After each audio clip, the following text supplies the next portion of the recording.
Imagine lying inside a giant magnet while it listens to the atoms in your body. Sounds like science fiction, right?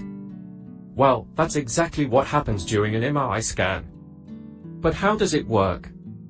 And why does it sound like a techno concert inside a washing machine? Let's find out. The road to MRI began with an accident. In 1946, physicists Felix Bloch and Edward Purcell discovered something called nuclear magnetic resonance, NMR, while playing around with radio waves and atoms. Spoiler alert, this would win them a Nobel Prize. But it would take decades before anyone thought, hey, let's use this to look inside people. Enter Dr. Raymond Damadian, a guy who, in the 1970s, had a wild idea: what if we could use NMR to detect cancer?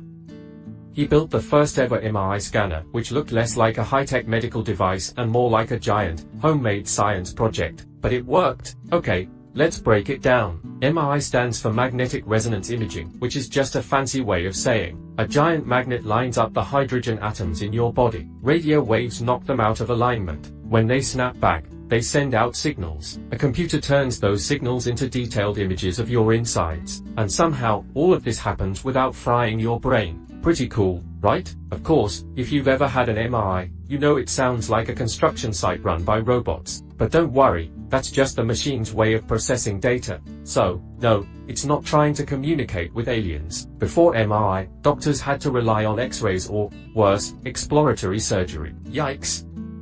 MRI scans can detect tumors, brain damage, torn ligaments, and even multiple sclerosis without a single incision. Talk about a medical superpower. Getting an MRI isn't painful, but it does require you to stay perfectly still for up to an hour, which sounds easy, until you realize that's exactly when your nose starts itching. Also, if you have metal anywhere in your body, braces, implants, or even an old school tattoo with metallic ink, you do not want to go near an MRI machine. Why?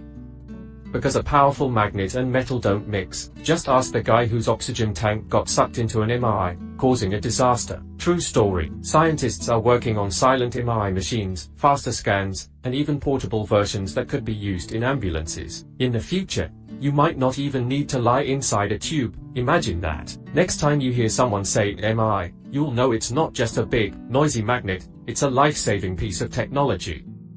If you enjoyed this deep dive into medical marvels, hit that like button, share it with a friend, and subscribe for more fascinating stories from science and history.